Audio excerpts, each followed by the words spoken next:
Algunos están publicando lo que pueden para vender, porque ese es el negocio. El que va a quedar mal eres tú. Así es que ya deje en paz a Cristina, ya deje en paz a la niña. Era el momento de reunirnos, René, como para platicar todo esto que había sucedido. Daniel ya se murió. Daniel fue muy generoso contigo. Ese lugar no es la casa de Daniel. Ese lugar es mi departamento. No metas cizañas, no hagas este tipo de... Que si los amigos fueron para tomar cosas de Daniel y se las llevaron de recuerdo y yo les abrí la casa y ahí nos pusimos bien borrachos. Se confirma la traición. ¿Quién hurtó en la casa de Daniel Bisogno? ¿Fue su propio hermano? ¿Lo hizo por ambición? Pati Chapoy aclara la versión que pocos querían escuchar. Se derrumba la imagen del hermano protector. Y se rompe el pacto de silencio que, hasta ahora, mantenía a flote lo poco que quedaba de la familia Bisogno. La voz que lo destapa todo no es una voz cualquiera. Es la de Pati Chapoy, una figura que no habla sin pruebas, y que hoy pone contra las cuerdas a Alex Bisogno, acusándolo de haber estado implicado en el hurto de la propiedad de su hermano, Daniel Bisogno, y lo más delicado, de haber afectado directamente a su sobrina Micaela, la única heredera legal. Tú sabes quién entró a esa casa y quién se llevó cosas que no le correspondían. Cristina Riva Palacio, ¿lo sabía todo? ¿Por eso cambió cerraduras y blindó la herencia? La exesposa de Daniel, madre de Micaela, tomó una decisión que encendió las alarmas. Cambiar las cerraduras de la casa del Pedregal. ¿La razón? Chapoy lo dejó claro. Temía que alguien más accediera y desapareciera lo que por derecho le pertenece a su hija. ¿Fue una medida preventiva o una reacción ante un hecho ya consumado? Cristina cerró filas, llamó a abogados y comenzó un proceso legal sin incluir a Alex, a pesar de que públicamente él aseguraba estar coordinando los trámites de sucesión. ¿Qué ocurrió entre ellos? ¿Por qué Cristina, quien siempre se mantuvo al margen, decidió sacar a Alex del cuadro familiar? En un mensaje, que muchos interpretaron como una advertencia con nombre y apellido, Chapoy fue categórica. Alex, estás equivocado. La herencia es de Micaela. Tú no tienes nada que administrar. Las palabras pesan, porque no provienen de cualquiera. Provienen de alguien que, según distintas fuentes, está en contacto directo con Cristina Riva Palacio. Entonces, ¿por qué Alex actúa como si tuviera poder sobre el legado de su hermano? ¿Está intentando tomar el control por fuera de la ley o simplemente aprovechar el vacío dejado por la falta de un testamento? Pero la gota que colmó el vaso fue la fiesta que Alex organizó en casa de Daniel, sin autorización ni respeto por su partida. Inexplicablemente, en plena disputa por los bienes, Alex organizó una reunión en memoria de Daniel, usando la casa donde vivió el conductor, como si fuera suya. Sin autorización legal, sin coordinación con Cristina, ni respeto por los procesos que aún estaban en curso, convirtió un espacio ajeno a él en una escena social. ¿Fue una falta de sensibilidad o una jugada para reforzar su presencia en el entorno de Daniel, frente a testigos? ¿Quién le dio permiso? Nadie lo hizo. ¿Quién puede impedírselo? La justicia está por decirlo. Las plataformas digitales no han perdonado a Alex. Miles de usuarios han reaccionado con furia ante sus declaraciones y su comportamiento reciente. Le recuerdan los beneficios que recibió en vida de Daniel, desde automóviles hasta ayuda económica. Y ahora que Daniel ya no está para defenderse, todo se vuelve sospechoso. ¿Está Alex intentando sacar provecho de la ausencia de su hermano? ¿Es el pesar por su partida una fachada, para cubrir una estrategia más oscura? But yes, with the intention that we wouldn't exaggerate it any further. No, I don't understand why you put out that statement knowing that you took your brother's ashes to your father's house. And I said, well, things happen for a reason. Life put me in this position. I think that right now your concern is getting to work and helping your father. I couldn't have said it better, Patty. I don't understand, no, and I think it's going to take me a long time to understand. Let me tell you, Alejandro, that the situation is not complicated and it's very clear. You're a liar, you nosy old woman. Alex Bisogno lashes out at Patty Chapoy and dismantles her speech. A story that for a long time was attempted to be covered up with televised smiles and forced tributes, is finally exposed with direct, raw and unadorned words. However, this emotional breakdown is not just a spontaneous reaction. Or is it? Why now? Who was keeping quiet, and why? Alex Bisogno breaks the silence without a filter, without makeup, and delivers a line that will be etched into the history of national entertainment. You messed with the wrong family. Alex lashes out with a phrase loaded with resentment, regret, and firmness. You're a nosy old woman. It's not a simple offense, it's a direct accusation. According to Alex, Chapói went beyond her journalistic role. She holds her responsible for having issued unnecessary and cold warnings to Daniel Bisogno, while he was trying to stay alive. She had no right. She overstepped her bounds. She used her voice to pressure, to condition. Was it her intention to complicate Diano's condition? Or was it a misunderstood intervention? Where is the line between commenting and intimidating? During the darkest days, while Daniel was struggling with medication, assumptions, and silences, Axo spoke up. She stood up in front of the cameras and microphones. While he was bedridden, I stood up. I never saw Christina do it. She is directly pointing the finger at her sister-in-law for abandoning her. Is this a personal settling of scores or the truth that no one else dared to tell? This time the sentence is not insulting, but it is devastating just the same. It is direct, cutting and without room for interpretation. Don't meddle in what you don't know anymore. Patti Chapoy is accused of using the microphone as a tool to overstep her bounds, commenting without knowledge, generating an emotional impact that, according to Alex, was ruthless, unnecessary and beyond all human limits. Is this an attempt to protect Daniel's legacy, or are we facing a battle of media egos disguised as regret? With her gaze fixed on the camera and her voice firm, Alex utters a sentence that resonates. How dare you suggest that Daniel owed money? What kind of respect is that? For whom has he already left this world? The medical debt was covered by TV Azteca. Daniel never left any pending accounts. So why spread the opposite version? What is gained by distorting the image of someone who can no longer defend himself? Amidst the rumors, Alex releases the numbers, the data, and the evidence. My brother was an honest man, he worked day and night and never knew about the debt. The television station where he worked for decades covered the treatments, and yet dirty versions were generated that today fall under their own weight. Who leaked the false version? Why spread a lie in the midst of so much sorrow? I cancelled my contract, I left everything and accompanied him until the end. Just like that, Abik positions himself as the only one who was there when support was most needed. It wasn't for the cameras, it wasn't for the likes. Alex was the only one who stopped his life to be with him. Confirmation that Bisogno was already talking to his boyfriends about this problem of taxes, cars, inheritance. It's a house. He had Cocoyoke's house, but it was like an agreement they had. There are 3 or 4 houses.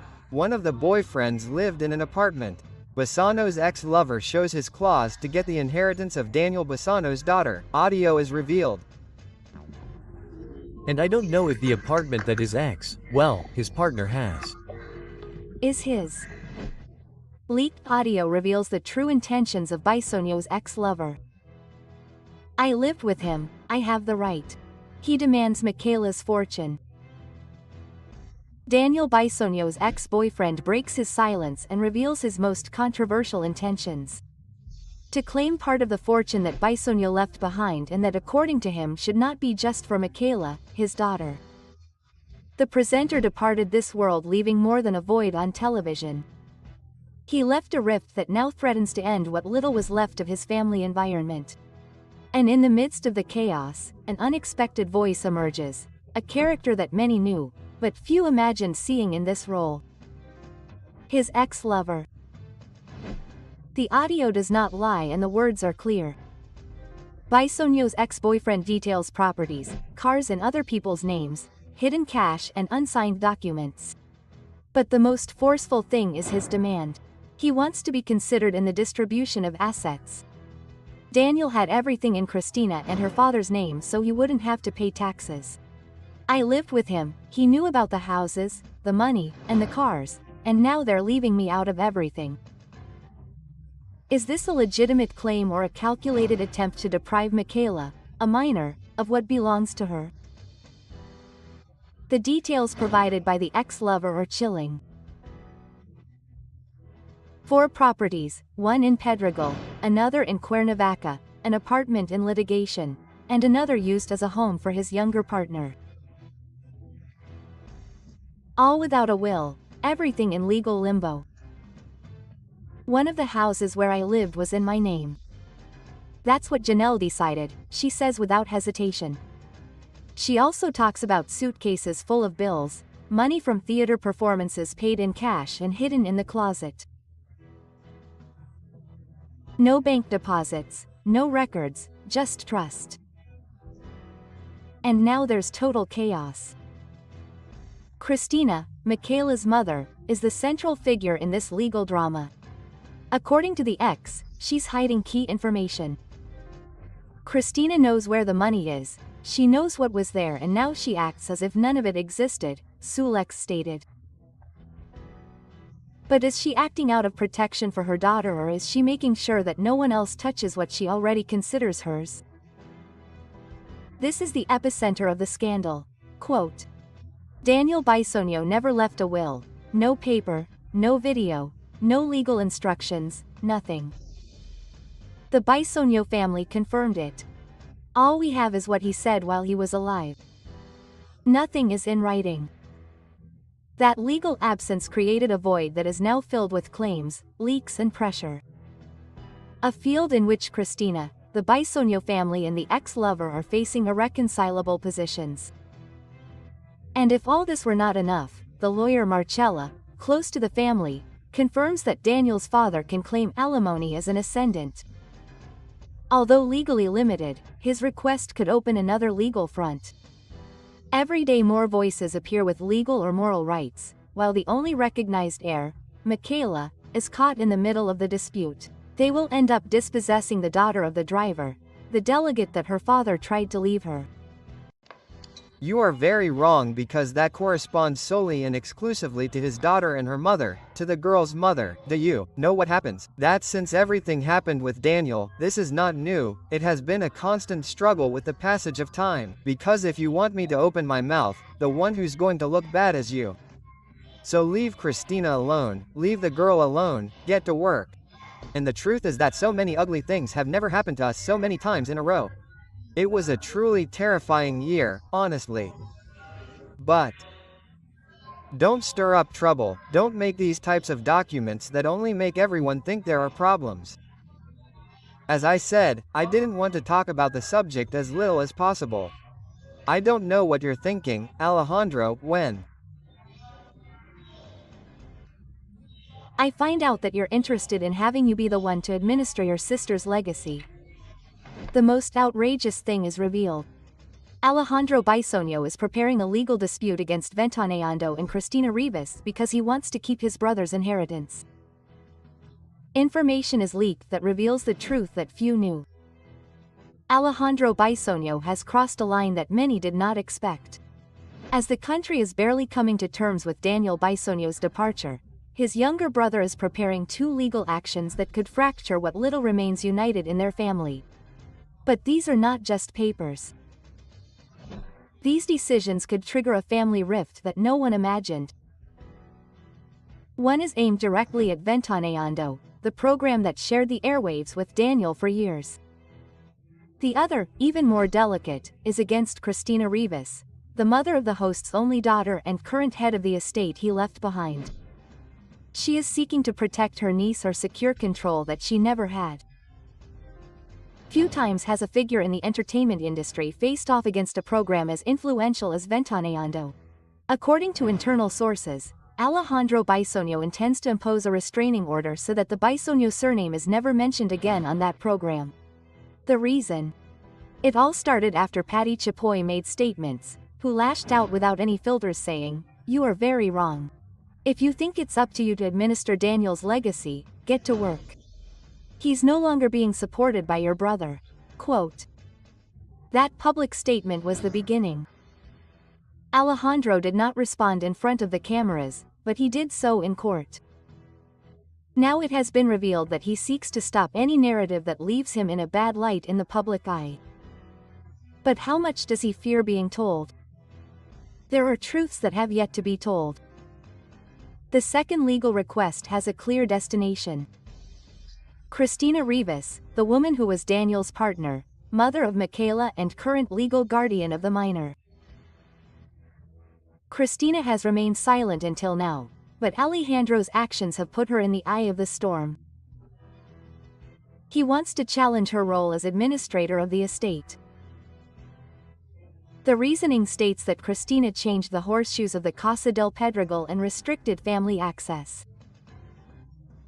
But does that justify legal intervention, or is it just the pretext of someone who was left out of the will that never existed? Because here is the center of everything. There is no will. And without a will, everything belongs to the daughter. Alejandro, according to many, is not seeking justice. He is seeking prominence and perhaps access to the assets that Daniel left behind. There are those who say that he was supported for years, that he lived under the protective wing of the driver, and that now, without that support, he is trying to recover by force what he did not achieve in life. There is talk of properties, accounts, insurance, assets, and an 8-year-old girl in the middle. Sources close to the family confirm that Cristina is already working with a high-profile legal team. Her priority is to protect the well-being and rights of her daughter. The law is clear. Without a will, everything goes to the descendants, and Cristina, as Michaela's mother, has the responsibility of watching over every penny that Daniel left behind. So why does Alejandro insist on positioning himself as a key figure in this story? Does he really want to continue living off his brother's legacy? And I will handle things as I see fit.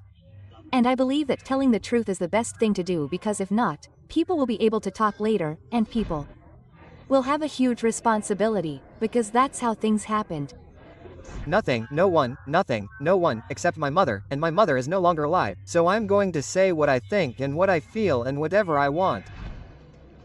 If this is happening, it's because I had a question. Because we're talking about my family. I mean, it's one thing for us to work for a media outlet to which we owe all our respect and affection. What can they say? Well, let them say a big thank you. They'll air the dirty laundry. Patty Chapoy allegedly intimidated Daniel Bisogno's family over the payment of the debt, a sincere farewell, or a settling of scores. The supposed tribute to Daniel Bisogno, organized by TV Azteca and led by Pa Chapoy, has uncovered something much more sinister than a simple posthumous tribute. Behind the televised tears and melancholic speeches, disturbing details are leaking.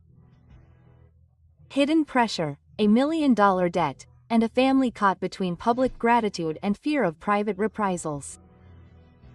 But what is really behind this story? Was Daniel's farewell a genuine act of respect or a facade? Was the presence of his daughter Michaela a family decision or a strategy by Patty Chapoy to reinforce her own narrative in front of the cameras? While the cameras focused on saddened faces and the official narrative spoke of a farewell full of affection, details were leaked that completely changed the meaning of the event. According to close sources, the participation of Daniel Bisogno's family was not as voluntary as they wanted to make it seem. There is talk of persuasion exerted by Patty Chapoy, who allegedly intimidated the family to guarantee his presence, using as blackmail $1 million debt that the driver left behind after his costly hospitalizations.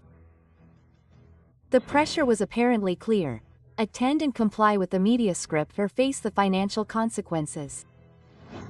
Was this a simple invitation to honor Daniel, or a reminder that pending accounts with TV Azteca had to be settled, even without his presence? Was the Bisogno family free to decide, or were they trapped under the weight of a debt that could only be forgiven if they played along with the media? Businessman Ricardo Salinas Pliego, owner of TV Azteca, appeared in this story as a savior, covering more than 7 million pesos out of his own pocket when Bisogno's health insurance stopped paying for the huge hospital bills. Was this a gesture of goodwill or a silent loan that left the family with an unpayable debt? What hidden agreements were struck between Salinas Pliego, Chapói and the Bisogno Trasmalinas? Was the debt not only economic, but also media-related? One of the most heartbreaking moments of the tribute was the presence of Michaela, Daniel Sonio's daughter, visibly uncomfortable as the cameras pointed at her and asked her pointed questions about her father's passing. What was an 8-year-old girl doing answering such crude questions on a show? Cristina Riva Palacio, Michaela's mother, hinted that her attendance was anything but voluntary. She allegedly stated that she did not agree with taking my daughter to Ventaneando, insinuating that the pressure came from the highest levels of the television station. It was Pat Chapoy who manipulated the little girl's presence to reinforce his narrative. Although they publicly thanked Ricardo Salinas Pliego and the Ventaneando team, their words felt cold, as if it were an obligation.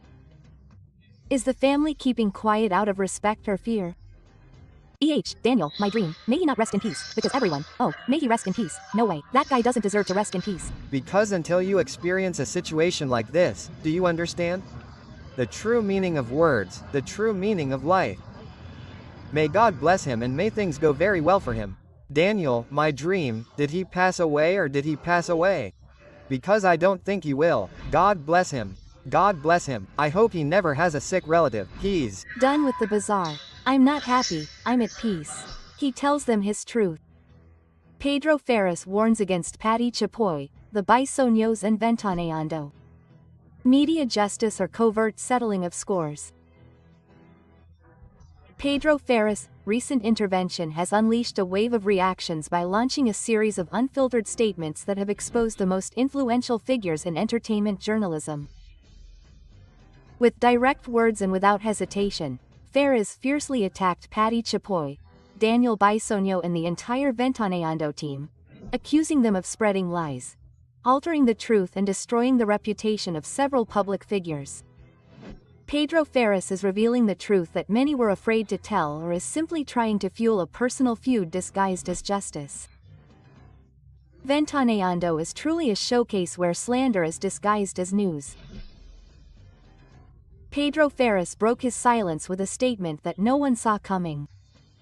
Amidst the media buzz surrounding Daniel Bisogno's recent farewell, the journalist made it clear that he is not willing to pay tribute to someone who, according to him, built his career at the expense of other people's misfortune. I have no reason to respect a man who dedicated himself to deceiving and destroying homes from a microphone, Ferris said. Is it fair to judge someone for their past actions when they are no longer present to respond? Ferris's speech has opened up an uncomfortable discussion. The truth has a limit or must it be told regardless of the consequences? Bisogno was not the only target of Ferris. Patty Chapoy, the undisputed leader of Ventaneando, also received direct criticism. Ferris was forceful in questioning the program's practices, ensuring that they fabricate stories without evidence just to boost ratings. They end relationships and careers with baseless speculation and hide behind freedom of expression to make accusations disguised as scoops. Ventaneando has turned lies into its main business. It cost me my peace, my reputation and my family's tranquility, Ferris stated. The impact of his words has left a disturbing question as to what extent Patty Chapoy has allowed his program to cross the line of information and fall into blatant sensationalism.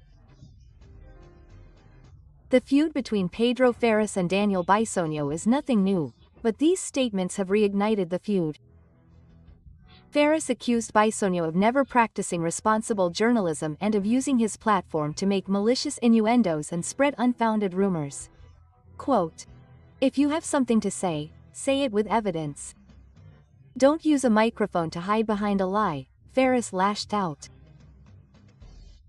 The most shocking moment came when Ferris, with a firm tone, spoke about the harm that false accusations have caused his family.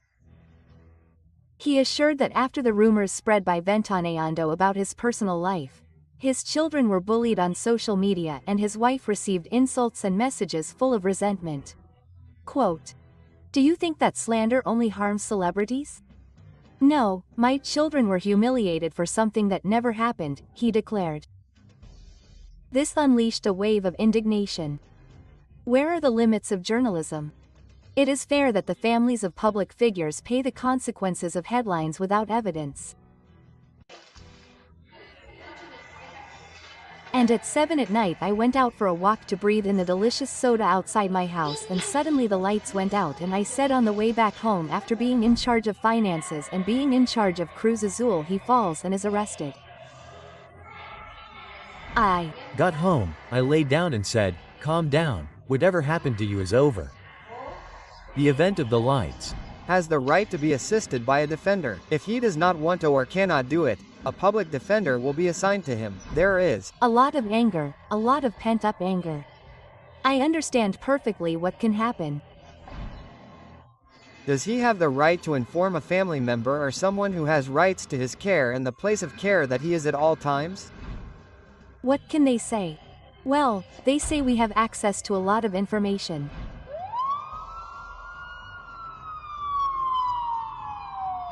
Has the right to remain silent or, if he wishes, he will make a statement with assistance before the scandal is exposed. Dig Alvarez falls and Patty Chapoy's husband is pointed out as a key player in a dark financial network. Davila left his position to avoid being reached by the law. The news has left everyone stunned.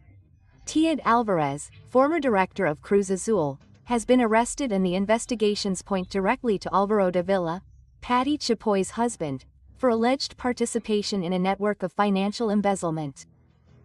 This case not only compromises the world of Mexican soccer, but has also unexpectedly splashed the entertainment industry and one of its most emblematic icons. Billy Alvarez, who was once an untouchable figure in Mexican soccer, was arrested by the authorities after years of being a fugitive. The Financial Intelligence Unit, which led the investigation, uncovered a series of irregularities involving millionaire accounts abroad, illicit operations and possible money laundering. However, what has attracted the most attention is the link with Alvaro Davila, who held a key position in the club during the most questioned years of its management. It is clear that Davila cannot dissociate himself from these operations. His sudden departure in 2022 coincides all too well with the height of the investigations. What secrets did Billy Alvarez and Alvaro Davila share? How much did Pat Chapói know about her husband's business dealings? Alvaro Davila's decision to resign as president of Cruz Azul surprised many, especially since the team was experiencing one of its best sporting moments after winning a historic championship. However, the context suggests that his departure may have been more than a simple coincidence. It is hard to imagine that someone would leave such an important position just when the investigations are starting to touch sensitive nerves. This smacks of a maneuver to get off the radar. What other names could emerge from these investigations? The Cruz Azul case is just one more example of how some soccer teams have been used as platforms for illegal operations. From the inflated sale of players to the use of clubs to launder money, illicit practices have tarnished the credibility of the sport in Mexico. It is an open secret that soccer is fertile ground for shady business dealings. Team owners are not only looking for sporting profits, but also a shield to evade taxes and transfer money without raising suspicion. How does this affect Patty Chapói? What role does she play in the accusations against her husband? While Alvaro Davila faces legal questions, the media spotlight has fallen on Patty Chapói, who has remained silent in the face of recent revelations. Although she is not directly accused, her closeness to Davila and her role as a public figure have led to speculation about how much she knew about her husband's activities. This scandal threatens to tarnish her image. Authorities have made it clear that this is just the beginning of a case that could dismantle an entire network of embezzlement in Mexican soccer. The question is, what will Patty Chapói do to protect herself? Will she be able to disassociate herself from the case? Well, with a tremendous responsibility, because if this happens, it's because I speculated about our legal situation, but since it's a pending procedure. Look, sometimes with shame, sometimes with laughter. We can't provide the context and details of the injustice to which we are being subjected. And in the end, even if they pay you badly at the beginning, Patty Chapoy is fired from TV Azteca.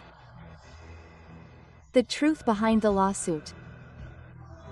Patty, dear audience, last Friday a rumor went viral about an alleged arrest warrant against Patty Chapoy. Azteca del Norte, Azteca America and Patty Chapoy. You won't believe what happened. They're making a legal request to Patty Chapoy. She got TV Azteca into very serious trouble. She didn't even want to show her face. That's why Patty Chapoy is fired from Television Azteca. What is the reason for the legal request filed against the host of Ventaneando? And what will be the repercussions? The injustices against her employees come to light. Patty Chapoy is in trouble and will face legal action due to what she did to 2 employees of the program Ventaneando. What happened is an injustice. I don't understand why Television Azteca defends her so much. Chapoy is the one who mistreats the employees and many more people on her program, and the one who has to deal with her problems and fix her disasters is the company. Friends, the truth in all of this is that we are living in different times. At the time, this entertainment program was the only way to get information and we trusted what was said there. But also in these times where social networks now inform us about the activities of the artists, and even on many occasions, it is the artists themselves who tell us everything. So we find out faster on the internet than on television, and I think that this lady should no longer be relevant because she also makes very unpleasant comments. In other words, one must be careful with their actions and words because it seems that they forget that their audience is mainly Mexican. And now, what happened to Patricia Chapoy? Apparently she is being sued by 2 former Ventaneando employees named Gabriela Perez, who held the position of producer at the studio, and the production manager, Guillermo Anzaldo, who worked for more than 20 years, that is, a lifetime at Ventaneando.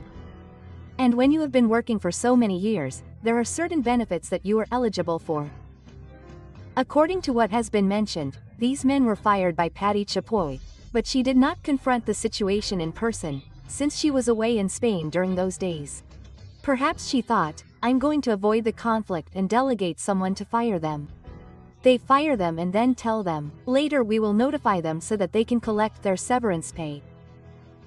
And they have not been notified, they have had them waiting for more than a year. That is disrespectful. Clearly, Patricia Chapoy has already returned. She has already traveled to Spain 3 times and the situation regarding these people's severance pay is still pending. Chapoy has already been notified of the legal request filed by these 2 former employees for wrongful termination, and we do not know how she will respond to that. Personally, I think she should answer for her actions. After all, Television Azteca was the company that employed them. Obviously, Patty Chapoy's company does not hire them. That is why I tell you that Patty Chapoy ignores the matter, and I do not understand why the company always supports her. When this lady has her own television company, then she will be able to get involved in all the problems she wants and solve them herself. But in the meantime, it is the company that must face the consequences because of this lady. I am going to read this statement that we are issuing in relation to the lawsuit that Gloria Trevi filed against Television Azteca and Patty Chapoy. The problem was that they wanted to attack me again. A rumor about an alleged arrest warrant against Patty Chapoy. What a way to spend on lawyers instead of going to court. We will defend freedom of expression again. Breaking news, Ventaneando host Patty Chapoy obtained a provisional suspension against a possible arrest warrant issued against her. Patty Chapoy is at risk of prison. The justice system in the United States is already looking for her. This is what happens to her because of Bisogno. But could this be a measure to silence Chapoy? Friends, this is getting complicated. Justice has caught up with Patty Chapoy. What has she done? What will her punishment be? This is going to get interesting. We all know Gloria Trevi's long history in this conflict. She was even behind bars. Chapoy was always protected by Television Azteca, but it seems that now things are getting serious. On April 5th, the Texas Supreme Court ruled that Television Azteca must face a trial in the United States for the content it used against Gloria Trevi. Look, friends, Chapoy's tongue has gotten her into trouble, even though she has had the support of the company. How long will this last? This lawsuit is not directed at Chapoy directly, but she is the one responsible. What would the owner of the company say about this situation? She has been involved in too many disputes. Why are they now taking what the media says about artists seriously? Friends, it seems like things are changing. After years of ignoring media criticism of artists, it seems like they can no longer ignore anything. It turns out that Gloria Trevi and her lawyers took their case to the Texas Supreme Court due to Chapoy's reports and comments. Can you imagine if she were to point out Gloria Trevi's son as illegitimate and exert vicarious harm on him? Unbelievable, but true. And now, legal action has finally been taken. Why in the United States? The lawyers argue that since Gloria Trevi is an American citizen, the comments also affect her image and career there. Many doors have been closed for her. So what exactly are they suing? The way Chapoy has expressed herself about Gloria and her son. So when they sue Television Azteca, they say, "You can't take this litigation to another country. We have a presence in Mexico." Quote. But the United States responded, "No, gentlemen." The lawyers argued that Television Azteca is seen in places like McAllen, Texas, where Gloria Trevi's reputation is affected. So they will have to face trial in the United States. What do you think about this? It seems that Patty Chapoy will get a wake-up call. It's not the first time she's gotten into trouble for speaking badly about others, even her colleagues. But now she's going to get a good lesson, right? She could even lose money. Do you think Television Azteca will leave her alone? Friends, what do you think about this matter? Let me know your opinions. Remember that you are on the Remorse Like channel. Watch this video, which is much better. I'm sure you'll love it. Don't hesitate to subscribe and like this video. Also, we invite you to explore our other videos so you can always stay up to date on what's happening in the world of entertainment.